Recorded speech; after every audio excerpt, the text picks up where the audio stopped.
Alright everyone, you know what time it is. It's time for another Strange and Dark Cases compilation. This is where I take all of the shorter cases I came across while researching and combine them all into one big video. With that, let's get started.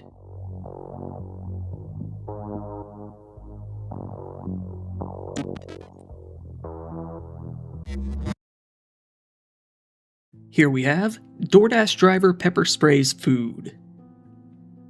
DoorDash has been getting a whole lot of heat in the media recently, and that's mostly thanks to a couple of nut bar drivers that they've had lately. You might remember that DoorDash girl a few episodes back who recorded a naked man in his home and claimed to be assaulted. Well, this was the next DoorDash girl to come onto the scene after her. This story all started on December 7th, 2025, when a man in Evansville, Indiana named Mark ordered some Arby's on DoorDash for himself and his wife. After their food got dropped off at their door, they sat down and opened up their bag. Once Mark's wife started to eat, things quickly went downhill. He said, "I noticed my wife had started eating, and she started choking and gasping. After she had a couple bites of her food, she actually threw up. I had a look at the bag and seen that there was some kind of spray or something. The bag had been tampered with." To see what might have happened to the food, Mark pulled up some footage from his doorbell camera. This was where his DoorDash driver, a 29-year-old woman named Courtney Stevenson, placed his bag at the door and took a picture as normal. However, then she appeared to pull out what looked like a small can of pepper spray and spray it all over his food. She put the spray back into her jacket pocket and waddled away. Both Mark and his wife were appalled. He said, "It's horrific. We assume it's pepper spray. That's more than likely what it is, but now in this day and age it could have been anything. It could have been rat poison. It could have been fentanyl. I mean, my wife could have been dead." Mark decided to call the local police and contact DoorDash themselves. The local police began to launch a criminal investigation into the incident. Meanwhile, DoorDash pretty immediately fired Courtney, feeling that it was pretty obvious she had tampered with the food. They put out a statement saying, "We have zero tolerance for this type of appalling behavior. The dasher in question has been permanently removed from the platform, and our team is standing by to support law enforcement with any investigation." Courtney was later found by the local police in her area. She had gone back to Kentucky, where she's from. When she was taken down to the station, she told detectives that she had indeed pepper sprayed the food, but it wasn't to poison the food. She said that it was to kill a spider that was nearby, adding that she was terrified of spiders. The detectives didn't really believe her at all. Not only did she appear perfectly calm on the video, not at all terrified, but it was only 35 degrees that night.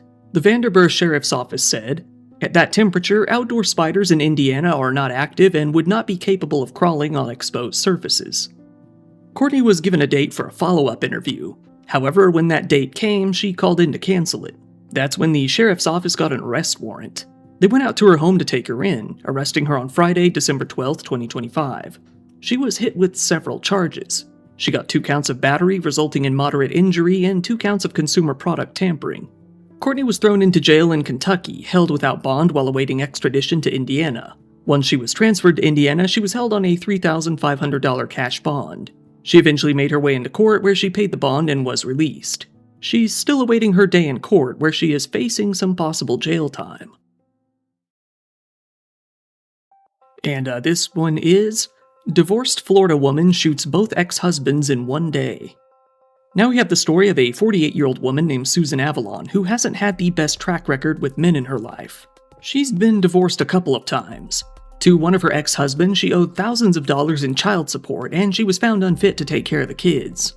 This was likely due to multiple child abuse charges she faced in Virginia in 2004. She also had 2 other child abuse cases in Tampa and Pasco County that were later dropped. As the years passed since their divorce, she kept refusing to pay and the bills kept rising and rising. Given that she had 5 kids across 2 marriages, she was looking at quite some change. Although she had somehow found herself another live-in boyfriend, she was seething in her anger and chose to lash out. Everything came crashing down when she was told that she would need to pay up or lose her driver's license. Susan decided that she would go nuclear instead. She would simply go out and kill both of her ex-husbands. She chose to do so in one chaotic day. She got online and tracked down her ex's addresses and made her plans, jumping into her van and heading out.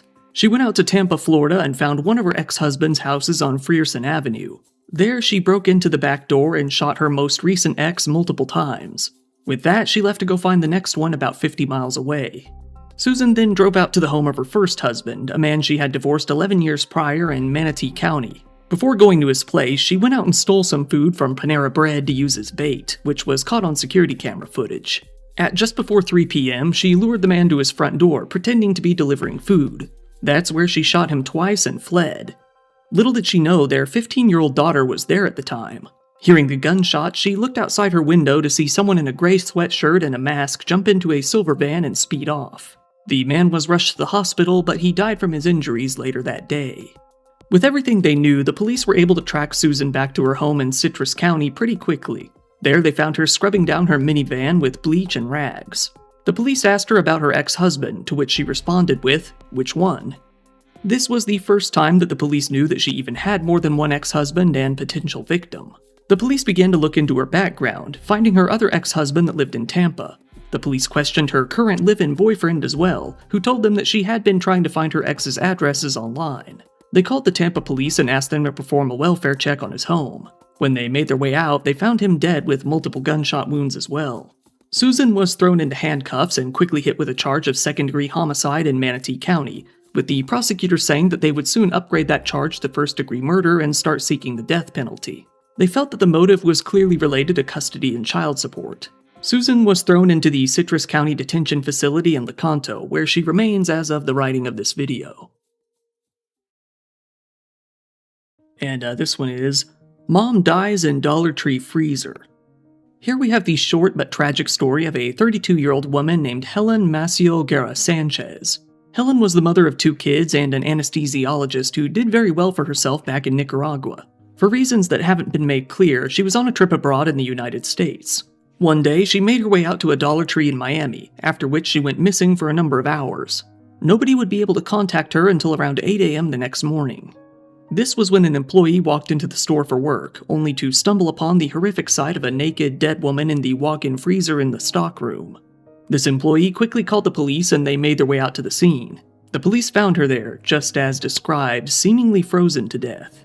The investigators quickly began to look through the surveillance footage to see if they could find any signs of foul play, which they couldn't.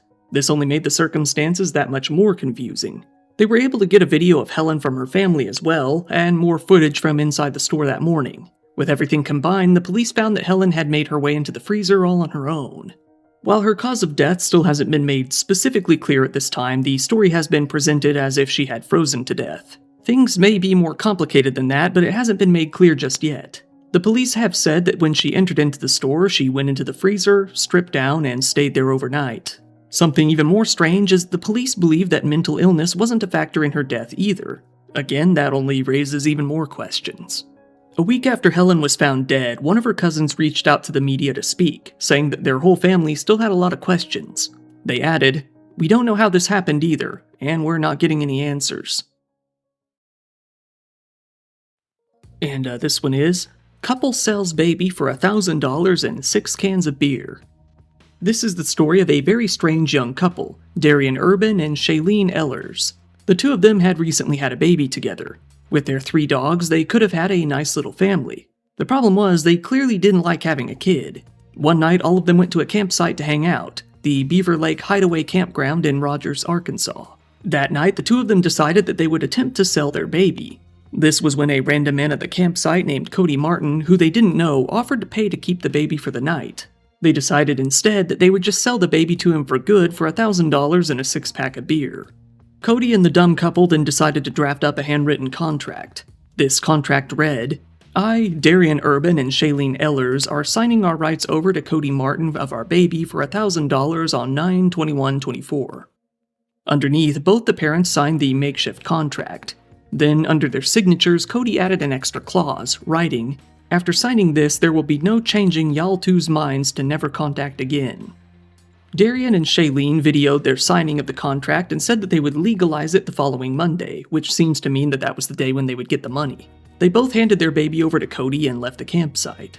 Unfortunately, there was a witness to their whole deal taking place and they knew it. Another man, a guy named Ricky Crawford, had been pretty drunk that day and offered to watch their baby in exchange for a few drinks. When Cody offered to buy the baby, he was the one who took the baby to him. It seems that when he sobered up, he decided to contact the police using the phone in the campsite manager's office. The police came out and took custody of the baby pretty quickly, where they noticed that the kid was in pretty bad shape. The baby had severe diaper rash, blisters, and swelling all over. When the detectives tracked down Darian and Shailene, their explanation as to why they tried to sell the baby was surprisingly stupid.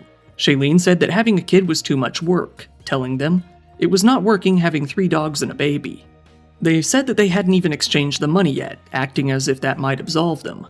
It didn't. The 2 of them were arrested and charged with endangering the welfare of a minor and attempting to accept consideration for relinquishment of a minor. One of them was able to bond out, with Darian having to pay $5,000. Shailene wasn't able to pay her much higher $30,000 bail, though. Darian Urban came to plead guilty to 1 count of attempted accepting compensation for adoption.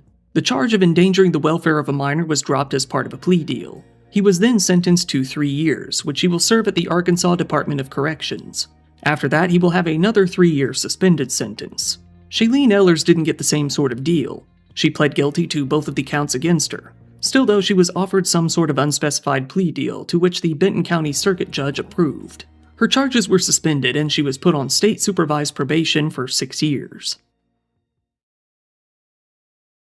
And now we've got Naked Florida Man Chases People Through Hobby Lobby. It has been a while since we've had a good, chaotic Florida man case. Well, now we've got one that involves some menacing streaking. This story comes from Panama City, Florida. This is where a guy, 31-year-old Zyrese Guy, decided to strip off all of his clothes in front of a dental office and enter into a Hobby Lobby store. At around 7:45 p.m., he began to run around the store butt-ass naked, scaring many of the staff and customers inside. Zyrese began to, as the police called it, interact with the customers and staff as he ran around. He ended up elbowing one person in the face when they attempted to block him from approaching the other customers. As the police were being called, Zyrese began to grab another customer and continue to get physical. Many other customers and staff members went into the back room and locked the door behind them. One customer told his story, saying, "In the line over here at the Hobby Lobby, and I turned around and there was a butt-naked guy coming at us. They're trying to get the customers to check out. I was like, I just wanted to leave. I don't need my gifts anymore. I'm good. I'll get them at Walmart." Another said, "All the employees ran to the back, and I looked at them. I said, 'Can I run back there with you?' And they said, 'Yeah, come on.' I ran back there, and then he came right back there after me. And then I ran to the opposite side of the office, and then he came in a circle and ran right after me and grabbed me twice."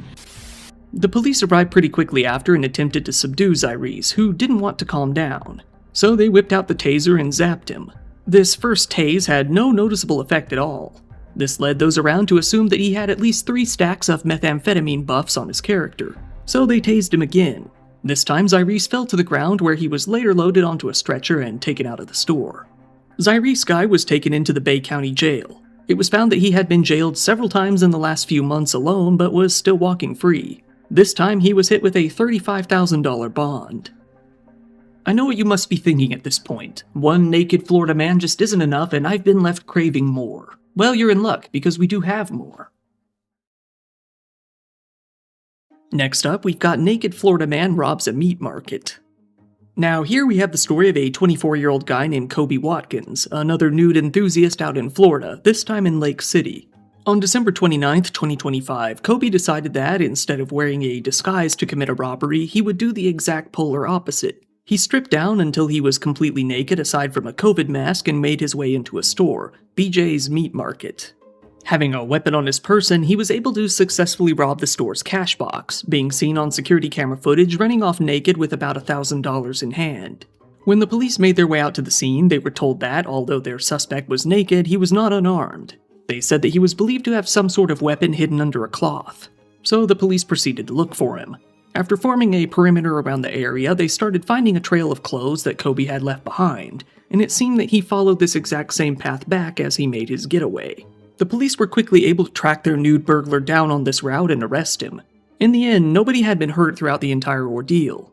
Kobe was taken to the hospital for a medical examination first, as the police believed he must be crazy to attempt such a thing. However, he was found to be at least mostly competent. Kobe was booked into the Columbia County Jail, where he was charged with armed robbery, exposure of sexual organs, grand theft, and criminal mischief. The police chief said, "Incidents like this are unsettling, but our officers responded quickly, secured the scene, and worked with our partners to identify and arrest the suspect.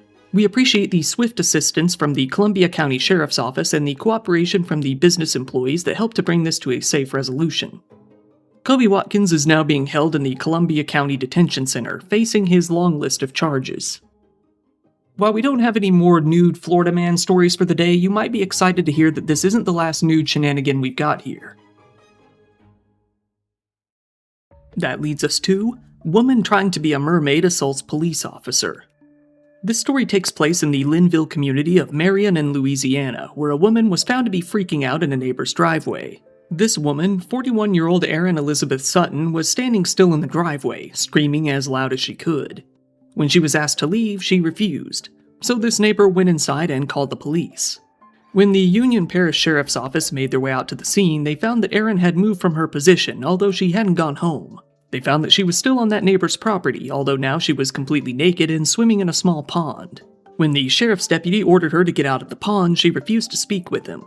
After being yelled at multiple more times, she told the cop that she was busy, quote, trying to be a mermaid. Eventually, the police were able to get Erin out of the pond, although it's more likely that she left because it was extremely cold outside and she was completely naked. When she got out, the police worried that she would be suffering from hypothermia, so they called medical services to come check on her. For the time being, they put a blanket on her and tried to bring her inside a nearby house to warm up. That's when Erin lashed out, charging at one of the officers. Once again, the police pulled out a taser, and much like in the previous stories, it didn't work at all. Instead, she was tackled straight to the ground. There she continued to punch and kick before they were finally able to restrain her for good. When the medical team came out, she was transported to the hospital to get some treatment. She still didn't calm down, threatening to kill the police and the paramedics all the way. While she was in medical care, the deputies went out and sought arrest warrants against her, which were quickly signed off on by a judge. She surrendered herself to the police on January 6, 2026, and was arrested on all sorts of charges. She got 3 counts of resisting an officer with force or violence, 2 counts of public intimidation, 2 counts of battery of a police officer, disturbing the peace/drunkenness, and criminal trespassing. Her bond was set at a high $62,000. And this one is, Japanese man blows up his apartment trying to kill a cockroach. Now, for the first time in a while, we've got an odd case coming out of Japan. This is a story where a 54-year-old man decided to engage in a bit of warfare with a bug in his house. In the city of Kumamoto on the island of Kyushu, it was just before midnight when the man spotted a cockroach inside of his apartment. Enraged, he decided that he couldn't let the little invader live. Instead, he would go all out on his attempt to kill it. He pulled out a can of bug spray and cornered the cockroach. There he proceeded to unload the entire can on it, spraying for a whole minute straight without letting off the button. After about a minute of continuous spray, the man's whole apartment exploded, blowing out his balcony window and sending him flopping to the floor. It's believed that the continuous spray had ignited the cord to his kotatsu, one of those heated tables you've likely seen in Japanese media. The man himself was left injured. Not only did he burn off a good portion of his hair, he also suffered burns to his face and neck, even inhaling some flames and getting some minor burns on the inside of his throat. When the police came out to the scene and began to try and find out what happened, they noticed that the burn marks were the most severe around the kotatsu, leaving them to believe that it was either the heat or a spark from a faulty cord that had ignited the spray and triggered a blast. They weren't even all that surprised because, as it turns out, the National Consumer Affairs Center of Japan has been receiving a good number of reports of explosions related to bug spray near electrical outlets. The man will, in due time, be perfectly fine. The status of the cockroach is still unknown. Now here's a truly bizarre one. Man dies from skunk rabies and donates rabies organs. This is a weird story that started out when a man in Idaho got a scratch from a skunk. This happened when the skunk started acting aggressive towards a kitten that he had on his property. He fought the skunk off until it appeared that it scratched him. While he was able to bonk the skunk unconscious after, things were much too late for him. 5 weeks later, the man started to suffer from confusion. Then he began to have difficulty walking. And finally, he began to suffer from a stiff neck, difficulty swallowing, and hallucinations. As you probably put together, the guy had rabies. Still, he didn't think that he was bitten, and it seemed he never worried that that was the case. 2 days after the symptoms hit their peak, he was found collapsed at home. It was assumed at the time that he had suffered a heart attack. While he was revived and later taken to a hospital, he never did regain consciousness and was declared brain dead not too long after. With that, he was taken off of life support and many of his organs were donated, including his left kidney. It appears that his family had even disclosed this ordeal with the skunk, but the organs were taken anyway. 3 people received his corneas, and his kidney ended up with a man in Michigan. This man in Michigan also acquired rabies from the new kidney. He began to suffer from most of the same symptoms, along with a fever, shaking, weakness, loss of bladder control, and probably the most well-known symptom of rabies, a fear of water. The recipient was rushed to the hospital as his condition was only growing worse and worse. While he was thrown into intensive treatment, he died about a week later. An autopsy revealed his cause of death, and the whole thing was pieced together. It all went back to the skunk. While the people who received the corneas hadn't gotten sick, they were quickly removed and the people were placed on medication to prevent the disease. If you're anything like me, you might have noticed that this is almost the exact plot of an episode of Scrubs, the one where Dr. Cox gave donated organs to a man to find out that the donor had suffered from rabies, leading to a very sad ending. The crazy thing is, that episode of Scrubs wasn't based on this story. This happened in 2024, long after that episode came out. And now, guy gets his ex-girlfriend 678 parking tickets. And here we've got an example of pettiness being carried out on a grand scale. It's likely one that will really annoy you if you aren't a fan of monotonous bureaucracy. This all started when a couple, Brandon Prevost and Jennifer Fitzgerald, broke up. Brandon had bought a Chevy Monte Carlo off of Jennifer's uncle. He got everything related to the car, like the registration, title, and insurance, taken out in Jennifer's name without her ever knowing. After the two broke up, he came up with a scheme to get her to lose out on a bunch of money. Brandon took the car out to the Chicago O'Hare Airport where he worked. Then, knowing everything was in Jennifer's name, he decided to leave it parked in the parking lot to rack up a bunch of money in parking tickets. While the car itself was a junker that had only been worth about $600, the cost it would rack up would prove to be far beyond what anyone would ever imagine. For some unknown reason, even though the car was parked where it wasn't supposed to be, the airport never had it towed. It sat there in its spot for a whole 2.5 years, getting 678 parking tickets that amounted to roughly $106,000 in fines. The amount of tickets ended up being a new record for the whole city of Chicago. Eventually, Jennifer came to find out that she had all of these tickets when she suddenly lost her driver's license. She was very confused, as she didn't even own that car in the first place, let alone park it at the airport for years. She then proceeded to lawyer up, as there was no way in hell she was going to be able to pay off those fines. While the lawyer pointed the blame at Brandon, of course, he was also just as miffed with the city itself. What should have been a bit of money in parking tickets ended up being so much more than anyone could reasonably justify.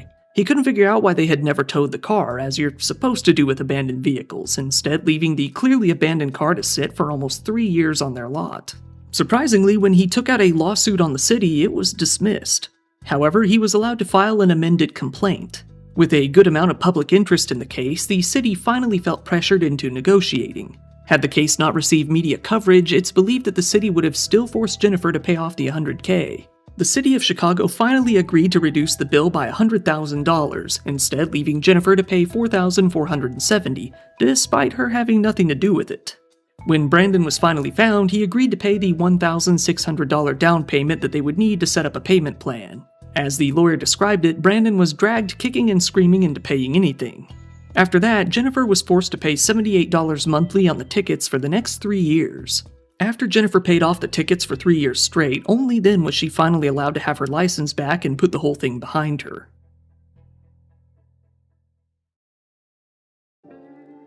Once again, thank you for watching my video. If you found it interesting, please give it a like, it really helps me out in the algorithm, and feel free to subscribe if you want to see more content like this. These days I have opened a merch store. There you can get yourself some merch and t-shirts and whatever that comes with. If you want, go ahead and follow me on social media. If anything ever happens to the channel, or if really any other reason, I don't know, you can follow me on that. I also really appreciate when people subscribe to my Patreon. There you can get videos early, ad-free, and uncensored. Channel memberships are up too, and you can get most of the same benefits there as well. Once again, this has been your host Kyle.